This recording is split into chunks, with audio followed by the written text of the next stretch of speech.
O cafenapolítica.com.br traz hoje como entrevistado o jornalista Oswaldo Maneschi, ativista político sediado no Rio de Janeiro, mas com mobilidade em todo o país, cujo território ele vem percorrendo ultimamente na busca de esclarecimentos por dois fatos importantes que abalaram a política brasileira nos últimos tempos, mas cuja repercussão na mídia não foi tão grande, justamente devido às causas, econômicas que geralmente são muito sensíveis por parte dos grandes meios de comunicação. Então, Oswaldo Maneschi, eu queria que você comentasse para nós, primeiramente, a questão deste escândalo do Tribunal Superior Eleitoral que entregou para a Serasa, antigo SPC, uma empresa hoje transnacional de capital inglês, e que hoje tem em seu poder os dados de 120 milhões de eleitores brasileiros naquele escândalo que foi praticamente denunciado por vocês, daquela ONG do voto eletrônico, e também dessa questão que está trazendo grandes preocupações, que é os leilões, que são os leilões da ANP, Agência Nacional do Petróleo, para também entregar a transnacionais grande parte de nosso pré-sal. Aí o escândalo seria até maior ou mais volumoso, porque implicaria uma soma de quase $1 trilhão. Eu queria inicialmente que você comentasse o que aconteceu exatamente nessa coisa de TSE e Serasa. Vamos lá. Porque ela também ocorreu logo depois das denúncias de espionagem daquele americano, o agente americano, o Edward Snowden, complementada recentemente com o que houve com os telefonemas e as mensagens dos celulares da presidente da República, Dilma Rousseff. Leite, primeiramente, com relação à questão do Serasa e do TSE. O TSE firmou um convênio, uma parceria com a Serasa. Foi feita uma parceria, assinada, entregue e sacramentada pelo TSE. O repasse... O TSE é o Tribunal Superior Eleitoral, que cuida das eleições no Brasil, que administra as eleições, todas as eleições. É um poder especial. É um poder, eu digo para você sem ter dúvida do que eu estou falando. É o último resquício, na minha opinião, de militante dessa área, eu digo para você da ditadura, porque o TSE brasileiro, ele acumula os poderes executivo, a cultura na medida que é ele que determina o que vai ser, o que não vai ser da eleição, judiciário, porque ele também que normatiza isso, e o próprio tribunal, porque é um tribunal de juízo. Então os três poderes estão na ação do TSE. E o TSE, Tribunal Superior Eleitoral, firmou um convênio com a Serasa, que é uma empresa multinacional, é uma empresa que tem dados de todos os brasileiros que mexem com crédito, com banco, com compras, crediário, essas coisas todas, e fez uma parceria para acessar o banco de dados do TSE, que não são 120, você disse, são 141 milhões de eleitores brasileiros. Já são 141 milhões. Já são 141 milhões. Somos um país grande. Uma grande democracia. Somos 200 milhões de habitantes e 141 milhões de eleitores. Então, foi feita essa parceria, uma coisa absolutamente absurda, não entender de qualquer cidadão. Como esses caras vão ter acesso aos dados pessoais, nome de pai, mãe, etc., todos os dados que estão sacramentados e no cadastro do TSE. Esse é um primeiro problema. Nós denunciamos isso. A advogada Maria Aparecida Cortis estava se preparando para um seminário em Brasília, aqui na UNB, que foi feito no início do mês de agosto passado agora, um seminário sobre o cadastro nacional de eleitores e com outro assunto relacionado também, que é o recadastramento biométrico, aliás, cadastramento biométrico, que todos os eleitores brasileiros estão sendo obrigados a fazer. O TSE está fazendo um cadastramento nacional de eleitores, pegando os dados das duas mãos dos eleitores brasileiros. Cada um dos dedos, as digitais. Cada um dos dedos. As digitais de cada um dos dedos. Uma foto colorida em alta resolução da face dos eleitores brasileiros também.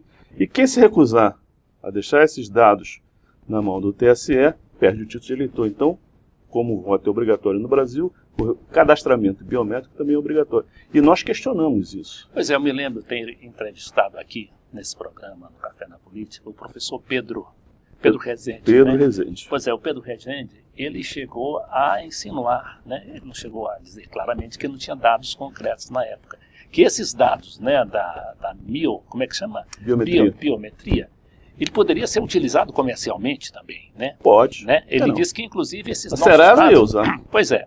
E a Serasa, que é o seguinte, é bom que o telespectador e o internauta entenda que a Serasa é um antigo SPC. Isso. É o mesmo que coloca você lá na lista negra. Diz, olha, você pagou tal prestação, não pagou tal prestação, por isso seu nome está sujo na praça. Isso não é isso?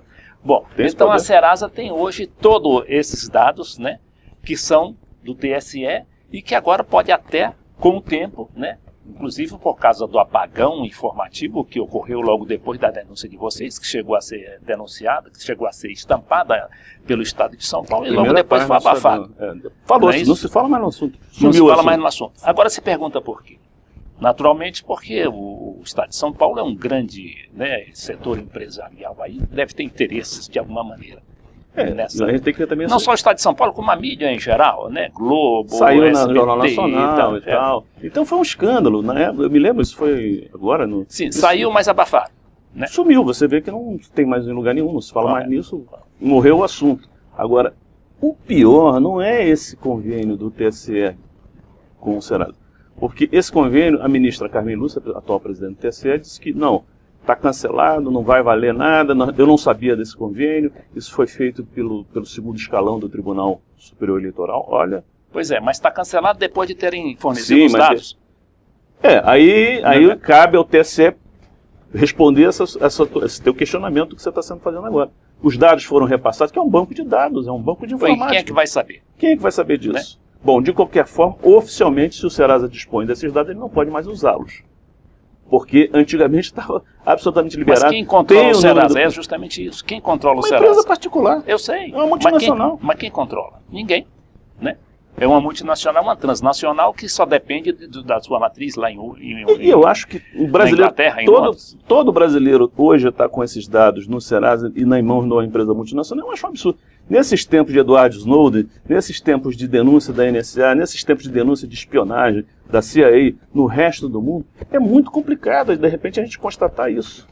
Está aí, está nos jornais, está nas folhas, poxa, que o Serviço de Inteligência dos Estados Unidos monitora a presidente da República do Brasil. Eles monitoram todas as ligações telefônicas, todas as ligações, os e-mails, os e-mails e os SMS, que são aquelas mensagenzinhas que você manda pelo telefone. Exato, tudo. Imagina. Quer dizer, você lembra do Echelon? Você lembra do Echelon? Lembro-se. Falava-se do Echelon uns 10 anos atrás. Essa é a teoria da conspiração, isso não existe. Computador tomando conta das telecomunicações mundiais. Olha só, nesse tempo, o que aconteceu? O Brasil privatizou a Embratel, abrimos mão do nosso satélite, abrimos mão da nossa participação no consórcio Intelsat de telecomunicações. O Brasil hoje depende absolutamente de empresas estrangeiras para se comunicar. Quer dizer, eram coisas nossas, né? Inclusive paga pelo contribuinte, né? Tanto os satélites quanto toda a rede de telecomunicações, né? Que foi instalada, implantada durante o regime militar, mas que foi um dos grandes avanços, né? Em matéria de telecomunicações no Brasil. Então nós demos isso de mão beijada para aquele Carlos Slim, né? Que é lá do México, que é o dono da Embratel hoje. Hoje é o dono da Embratel, exatamente. E é um cara ligado a esses esquemas todos multinacionais. Dono da Embratel, da NET. Né? Entrou também na NET, dentro do Roberto Marinho, que abriu participação, essas coisas todas. Mas o problema não se encerra aí, meu amigo Leite. A coisa é mais complicada. Que quando a gente... Bom, Serasa, aparentemente, contornado o problema. Mas há um outro convênio assinado pelo TSE, que eu reputo muito mais grave, que é esse da biometria. Porque o problema é o seguinte, Leite. Existe um convênio assinado, aberto, do Tribunal Superior Eleitoral, TSE, responsável por esse cadastro, que é o maior cadastro, talvez, do Brasil, que são 141 milhões de brasileiros que têm esses dados pessoais nesse cadastro. São todos os brasileiros maiores de 16 anos que votam. Isso. Né? Que votam. E o que acontece? Esse cadastro, o cadastramento biométrico, é uma coisa que o TSE precisa explicar à população brasileira. Isso está muito mal explicado. Deixa eu te explicar por quê. Nós estamos deixando as digitais dos 10 dedos, e a foto tem alta resolução, como eu disse anteriormente. Agora, para usar a urna biométrica do TSE, que já está sendo usada há 4 anos, já está sendo usada já em alguns estados brasileiros, já se usa a biometria, porque o TSE está fazendo essa campanha nacional pela televisão, todo mundo está em vista, etc. E tal. dizendo que vai acabar com a questão de um eleitor votar pelo outro, porque vai ter essa identificação da digital na hora de votar. O primeiro problema é o seguinte, está colhendo as 10 digitais e só vai usar 2. Então, o TSE, não sou eu nem você que temos que explicar, o TSE, o Tribunal Superior Eleitoral, precisa explicar ao Brasil por que está coletando as digitais dos 10 dedos e vai só usar de 2 dedos. Primeira questão. De 10 dedos, quando se coleta digitais de 10 dedos, geralmente são para finalidades forenses. É para processo e principalmente hoje é investigação criminal. Investigação criminal, aquela coisa de tocar dedo na delegacia, tocar piano na delegacia. O que era fazer a carteira de identidade. Mas de qualquer forma, isso é a primeira questão. A segunda questão, para que uma foto em alta resolução da face, se no documento de votação que acompanha a urna eletrônica à sessão eleitoral, usa-se uma foto 2x2 em preto e branco? E para que uma em alta resolução colorida? Isso tudo, Leite, tem hoje uma aplicabilidade, tem a ver com a questão da identificação biométrica do cidadão de uma maneira geral. E tem uma coisa gravíssima nesse convênio com a Polícia Federal, que a Polícia Federal tem outros convênios, inclusive com órgãos internacionais, tipo Interpol, e com o FBI norte-americano. O que entra no arquivo da nossa Polícia Federal vai para o FBI dos Estados Unidos. Então, automaticamente, nós brasileiros estamos entrando todas as nossas digitais sendo no FBI. Quando o professor Pedro Rezende, que você citou, quando fez esse seminário no início de agosto aqui, mostrou que o FBI dos Estados Unidos, ele hoje tem por missão construir o maior cadastro de digitais do mundo, que os americanos têm um interesse especialíssimo nesse cadastro, por 2 coisas. A primeira deles é evitar o terrorista antes que o terrorista se manifeste como terrorista. Isso é uma política de Estado norte-americano. Então eles têm que ter o controle policial de onde estão as pessoas suspeitas no mundo inteiro. É feita a questão do monitoramento dos e-mails e dos telefonemas. Eles pegam tudo. E de quem interessa eles vão conferir se está aqui. Eles estão querendo pegar as digitais de todo mundo. E de quem for do interesse deles, interesse policial, investigativo da polícia, da NSA dos Estados Unidos, da CIA dos Estados Unidos e do FBI norte-americano, então eles querem ter como chegar a esse cidadão. Veja só, esse cadastro do TSE está sendo construído com um software que o TSE exigiu que fosse um software homologado pelo FBI dos Estados Unidos. Então, o TSE tem que explicar, a informática, o Departamento de Informática, a Secretaria de Informática do TSE precisa explicar à população brasileira por que está usando, nessa captação das digitais de 141 milhões de brasileiros, um software que é usado pelo FBI dos Estados Unidos, que é um software compatível para ser usado pelo FBI dos Estados Unidos. Dentro daquela política que eu digo que tem assinado, o TSE repassa para a Polícia Federal e a Polícia Federal repassa para o FBI dos Estados Unidos. Então isso é uma coisa gravíssima. Jornal algum está preocupado com esse assunto. O grupo que é... Jornal, nem televisão... Nada. Nossa mídia é conivente com isso. Correto. Agora, Maneschi, outra coisa importante que veio à tona é que esses dados são utilizados, né, não para questões de segurança nacional, mesmo dos Estados Unidos, vamos dizer assim, da proteção dos Estados Unidos, de sua condição de superpotência, né, ele não pode ficar vulnerável, tem que saber da vida de todo mundo. Mas não, esses dados, como transpirou e confirmou, né, todos aqueles documentos expedidos pelo Edward Snowden e foram divulgados, né, principalmente para aquele jornal britânico, o The Guardian. E esses dados estão sendo levados para as empresas privadas, porque é outra coisa também, outra incongruência, que a segurança dos Estados Unidos passaram a ser feita por empresas. Ou seja, essas empresas estão utilizando dados, né, altamente confidenciais de Estado, né, dados de segredos de Estado, como é o caso das ligações da Presidente da República, né? Estão sendo utilizados para fins comerciais. Quer dizer, uma empresa vai vender aquilo para outra empresa e vão comprar e vão ganhar dinheiro com aquilo. Os caças que o Brasil está querendo comprar, o sistema Civan que o Brasil comprou, você lembra que havia um sistema francês e os americanos intervieram, acabamos comprando o Civan americano, o sistema americano?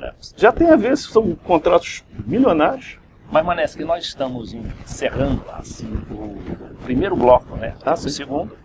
E no segundo bloco a gente vai justamente tratar daquela sua outra preocupação. O jornalista Oswaldo Maneschi, que é o nosso convidado de hoje, ele é um ativista político e percorre todo o Brasil justamente para denunciar certos fatos que a grande mídia, não por interesses econômicos, não divulga. E esse segundo fato é a questão do pré-sal. O pré-sal que está em perigo, né? Aquela nossa exploração do pré-sal, que foi considerado muito recentemente um passaporte para o futuro e transformação do Brasil num país petrolífero, né? Com potência petrolífera, está sendo altamente colocado em perigo por causa, né, justamente do avanço das multinacionais, das transnacionais, nos como é que a gente chama? Nos poços? Não, aí nas jazidas, né? Nas reservas brasileiras de petróleo. Do pré-sal, justamente. Exatamente. Então, daqui a pouco. Quem tem medo de Hugo Chávez? Uma abordagem sobre a nova América Latina. Suas taxas de crescimento com inclusão social que dão inveja à Europa. Mais do que um livro, esta é uma análise do blogueiro FC Leite Filho.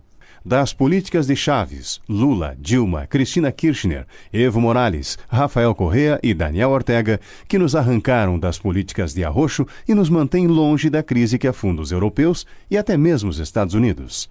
Quem tem medo de Hugo Chávez? Leitura obrigatória.